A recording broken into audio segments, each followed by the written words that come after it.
Sou Vânia Ferreira, do podcast Gente que Pode. Hoje eu estou aqui no Sim 2025 e a nossa convidada de hoje é a Cláudia. Cláudia, obrigada por ceder um pouco do seu tempo para conversar com a gente, por trazer informações. Tenho certeza que você tem muito a acrescentar. Então, eu já queria que você se apresentasse para o nosso público. Fala um pouquinho sobre quem é a Cláudia, o que a Cláudia faz. Deixa a gente te conhecer. Bom, obrigada. Eu que te agradeço o convite e é muito bom estar aqui com vocês, poder bater esse papo. Eu vou primeiro me autodescrever para quem não pode me enxergar. Eu sou uma mulher de pele branca, eu tenho cabelos um pouco para baixo do ombro, escuros, castanhos, olhos também castanhos escuros. Eu estou vestindo aqui uma calça jeans e uma blusa laranja. Eu trabalho com web, né? Eu sou especialista em internet já desde o começo da minha carreira. Eu me formei em design e acabei me especializando na parte web. E eu trabalho com web desde sempre, assim, com criação de sites. Me apaixonei por esse tema e há mais ou menos uns 13 anos atrás eu comecei a trabalhar com acessibilidade como voluntária, a convite de um amigo meu que é cego, e a gente fez o site para a empresa dele.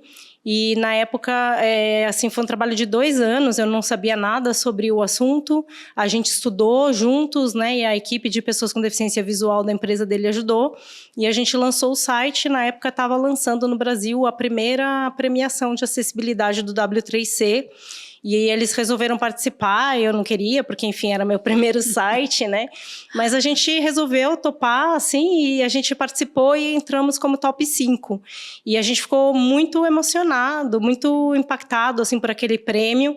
E a gente resolveu levar isso para mais pessoas, para mais empresas. Então, a gente criou Acesso para Todos, que depois de vários anos acabou se tornando a minha empresa, e hoje eu trabalho com serviços exclusivos de acessibilidade. Eu fui entendendo as demandas de mercado, e a gente tem serviços de consultoria, de treinamentos, de equipe, a gente faz ainda a criação de sites com acessibilidade. Então a gente foi embora, né? E nesse meio tempo, assim, eu fui me especializando cada vez mais, então eu acabei participando da comunidade, me aproximando dos temas. A gente chegou com a gente ganhou mais 3 prêmios nesse meio tempo, e eu hoje faço parte do grupo de trabalho do W3C aqui no Brasil, como membro dos especialistas. A gente tem vários projetos lá bem bacanas, e por conta desse trabalho do W3C, eu acabei me envolvendo também com o Comitê de Acessibilidade W3C, da ABNT aqui no Brasil. E aí eu faço parte do comitê para a criação de normas de acessibilidade digital. E a gente já criou 2 normas, então é um processo bem legal. A próxima está sendo lançada agora na próxima semana. Que bacana.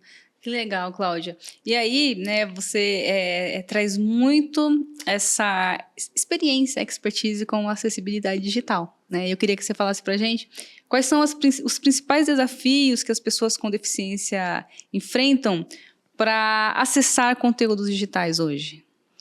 Olha, barreiras tem muitas. e cada pessoa enfrenta barreiras diferentes. Uhum. E eu costumo dizer assim que a diferença do mundo físico para o mundo digital é que as barreiras são invisíveis. A gente não vê o que está acontecendo. Quando a pessoa está navegando, a gente não consegue enxergar essas barreiras. E esse é um problema grande, né? Sim. Mas, assim, existem barreiras que são barreiras pequenas e existem barreiras grandes. E, às vezes, uma pequena barreira, por exemplo, um botão de uma loja virtual, ele não tem um rótulo correto. E a pessoa, então, ela consegue com muita dificuldade, às vezes, colocar os produtos num carrinho, chegar no final do processo de compra e não consegue finalizar a compra, porque ela não acha o botão de finalizar a compra, porque ele não está bem rotulado. Então, às vezes, pequenas barreiras podem ter efeitos, assim, muito grandes. E a gente tem barreiras maiores, assim, de sites que são muito mesmo difíceis de navegar, que você não consegue passar pelos links com uma navegação por teclado.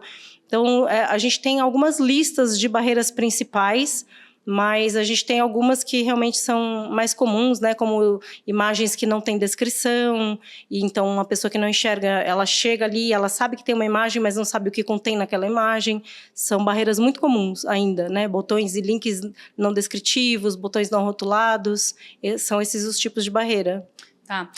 A gente hoje vive um mundo digital, né? Praticamente tudo é digital. Você acha que hoje as empresas elas estão se preocupando mais em fornecer essa acessibilidade? Eu acredito que tem, sim, um movimento crescente de interesse por parte das empresas, desde que eu comecei a trabalhar até hoje. A gente vê um interesse maior, uma procura maior, as equipes elas estão mais envolvidas com essa temática, trazendo isso para dentro dos projetos, mas ainda assim falta muito, muito. Tem muitas empresas que não têm conhecimento sobre o assunto e elas não implementam, não dão prioridade para a acessibilidade por motivos que são lendas, não existem, né? Por exemplo, a acessibilidade custa caro, a acessibilidade é difícil de ser implementada, a acessibilidade não é para o meu público, o que é um absurdo, né? Porque o público as pessoas são, né? Todas têm, em geral, são público, são pessoas que navegam na web e querem participar do mundo, exatamente, né? Como qualquer pessoa. Então, assim, são coisas que não fazem sentido, mas a gente ainda sim sente esse tipo de postura das empresas. Mas você acha que isso vem melhorando? Eu acho que sim. Eu vejo um movimento crescente de interesse, de vontade de mudar, até por conta da temática de diversidade e inclusão, que ficou muito na moda, as pessoas têm falado mais. Então, as empresas querem estar dentro desse discurso, até porque as pessoas elas preferem se relacionar com empresas que são socialmente responsáveis. Então, existe um valor agregado à empresa que é muito forte, além de que aumenta público, e as empresas estão começando a entender isso, que o público aumenta, o público potencial. Então, a gente mesmo tem clientes que falam sobre isso, né? Como aumentou o acesso, como aumenta vendas, como aumenta divulgação mesmo entre as pessoas com deficiência, que veem que aquilo funciona para elas e começam a divulgar as marcas. Então, é um processo que todo mundo ganha. Muito legal. Eu queria que você falasse para a gente um pouquinho sobre a BNT NBR 17225. Esse é um processo maravilhoso. A gente ficou quase 2 anos criando essa norma e foi assim um processo enriquecedor para todos os que participaram. E a gente criou uma norma que ela vai ser um marco na história da acessibilidade aqui no Brasil. Ela é uma norma que ela é totalmente baseada nas diretrizes de acessibilidade para conteúdo web, as famosas WCAG. Mas só que a gente trouxe para uma linguagem mais fácil de ser compreendida, ela está toda em português, ela vai trazer alguns adendos que vão ajudar também na conformidade com ela, e ela vai servir como base para a gente entrar com o pedido de regulamentação da lei, da LBI, que é a lei que tem o artigo 63, que obriga qualquer site, não só de governo, mas de qualquer empresa, a ter acessibilidade no Brasil. Então, essa norma está sendo muito aguardada por todos nós, vai ser lançada agora no dia 11, e a gente está bastante assim, feliz com o nascimento dessa norma. Legal. Ô, Cláudia, fala pra gente, né, sobre a plataforma Moduli. O que é a Moduli? Moduli é uma plataforma que a Acesso para Todos criou para a criação de sites com acessibilidade, e ela é pioneira no mercado porque ela tem uma gestão de conteúdo que tem preparo para acessibilidade. Então, assim, a gente fazia muito assim, os sites para as empresas, ou que as empresas contratavam plataformas com gestão de conteúdo, e mesmo que a gente fizesse toda a parte externa, o design, a navegação acessível, não conseguia ficar acessível porque a gestão de conteúdo não tinha recursos de acessibilidade, não tinha como cumprir com as diretrizes, as recomendações. E aí a gente falou assim, vamos então criar uma plataforma que funcione melhor. E até porque ela tem uma gestão de conteúdo mais amigável. Normalmente as plataformas são difíceis de mexer, elas acabam misturando códigos diferentes, o que cria um Frankenstein, né, de código. Isso tudo traz barreiras. Então a gente criou uma coisa limpa, onde a gente cria o design todo inclusivo, a gente cria o front-end do site, que é todo também personalizado para o cliente, mas a gente usa módulos de conteúdo, que a gente fala, módulos de conteúdo conteúdo pré-definidos, já com acessibilidade. E aí a gente integra tudo isso na plataforma de gestão de conteúdo, onde as empresas podem postar o conteúdo. Por exemplo, você tem uma galeria de fotos, você consegue colocar a descrição da imagem, você consegue colocar uma audiodescrição, seja em texto, seja em áudio. Um vídeo, você consegue colocar uma transcrição daquele vídeo em texto.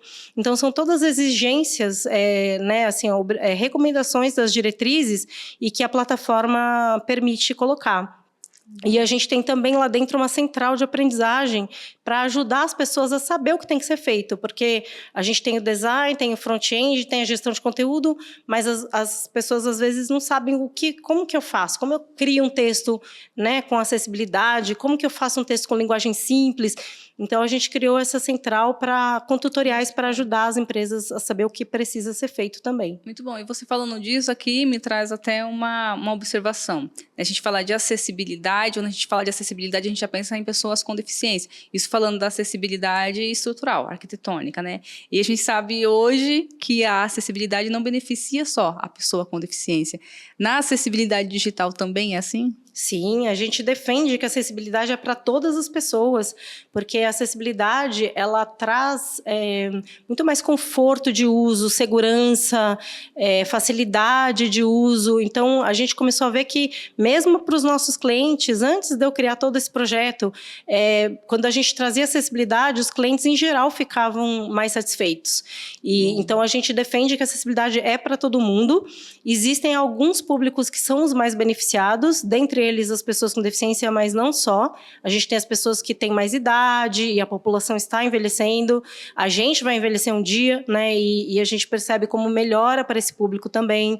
Pessoas que têm baixo letramento, pessoas que não são fluentes no idioma de um site, por exemplo, estão navegando num site de um outro idioma. Então, existem vários públicos que se beneficiam, além de pessoas que estão em situações diferentes. Por exemplo, se você está num ônibus ou num ambiente público, você quer ouvir um curso, então se você tem uma legenda já te ajuda. Então, assim, beneficia, na verdade, todas as pessoas, mas possibilita, né, permite que as pessoas com deficiência participem também com mais equidade. É muito bacana isso. Você falou lá no começo que quando você começou a atuar nessa área, foi a convite de um amigo, né, que é cego. Uhum. E aí eu queria te fazer uma pergunta. Você acha que ter pessoas com deficiência na criação desses projetos ajuda? É fundamental. É fundamental, fundamental. Né? Não tem como falar de acessibilidade sem envolver pessoas com deficiência. Todos os nossos trabalhos, todos, desde consultoria, treinamentos, palestras e a criação dos sites, todos envolvem pessoas com deficiência. Se eu vou dar uma palestra, normalmente eu levo uma pessoa com deficiência comigo. Se eu dou um treinamento, eu levo pessoas com deficiência comigo. E na criação de sites ou consultoria de empresas, a gente monta uma equipe de pessoas com deficiência que avaliam os sites para ver se o que a gente está fazendo está realmente de acordo, né? Se está acessível, se ainda tem barreiras. É fundamental. Você acha que o Brasil, falando de Brasil, você acha que o Brasil está atrasado em relação a isso ou não? Ou a gente está ali... Acho que a gente está na frente. Que legal. Eu acho que o Brasil tem uma força muito grande, tem muita gente trabalhando em prol disso. O próprio W3C aqui dá bastante ênfase para a questão da acessibilidade. Então, assim, lá fora tem muita coisa acontecendo. Uhum. As leis, às vezes, são melhores, funcionam melhor lá, porque existe mais cobrança, mais, né, a punição, talvez. Já tem leis regulamentadas no exterior e aqui não é regulamentada ainda, a LBI, mas a gente tem um movimento muito forte e um interesse muito grande da comunidade em si, né? Das empresas, dos órgãos, do governo, das próprias pessoas. Então, eu acho que a gente está saindo na frente. A gente tem muitos projetos incríveis. Quando o Marco Civil saiu aqui no Brasil, ele foi elogiado no mundo inteiro, inclusive pelo Tim Berners-Lee, que é o criador do W3C e o criador da web. Então, assim, todo mundo está de olho assim, no nosso trabalho de acessibilidade no Brasil. Caramba, que papo interessante, interessantíssimo. Eu queria saber de você, como que você vê o Brasil, né, para a gente encerrar aqui, como que você vê o Brasil nesse cenário da acessibilidade digital para os próximos 10 anos, mais ou menos? Assim, não dá para prever muito, mas eu gosto de ouvir, de ver assim, o que aconteceu, né, já no passado para olhar para o futuro. E desde que eu comecei a trabalhar com isso, eu já vejo uma evolução muito grande nessa área no Brasil. Quando eu comecei, mal se falava sobre o assunto. Poucas pessoas eram especialistas, não tinha quase empresas assim que faziam esse trabalho de trabalhar com acessibilidade digital. E hoje a gente vê que tem um movimento muito grande, né? Além da normatização que foi ficando cada vez mais robusta, a gente vê essa conscientização da sociedade, muito mais gente trabalhando com isso. Então a gente está crescendo. A tecnologia ajuda, porque a tecnologia traz muitas inovações, traz muitas ferramentas que ajudam e beneficiam as pessoas com deficiência, auxiliam na questão do digital.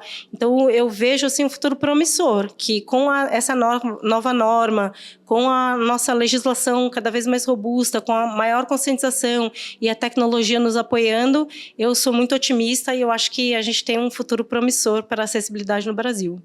Cláudia, que maravilha, que interessante tudo isso, né? De uma certa forma, são novidades interessantíssimas para a gente, para o nosso público. Parabéns pelo seu trabalho. Obrigada. Continua. Obrigada por se interessar por essa área, obrigada por se dedicar tanto, né? E exercer de forma tão gratificante. Muito obrigado. Eu que agradeço. Muito Foi obrigada. um prazer ter você com a gente aqui. E a gente encerra mais um episódio desse Sim 2025. Não se esqueça de continuar nos acompanhando, porque teremos muito mais por aí. Até a próxima.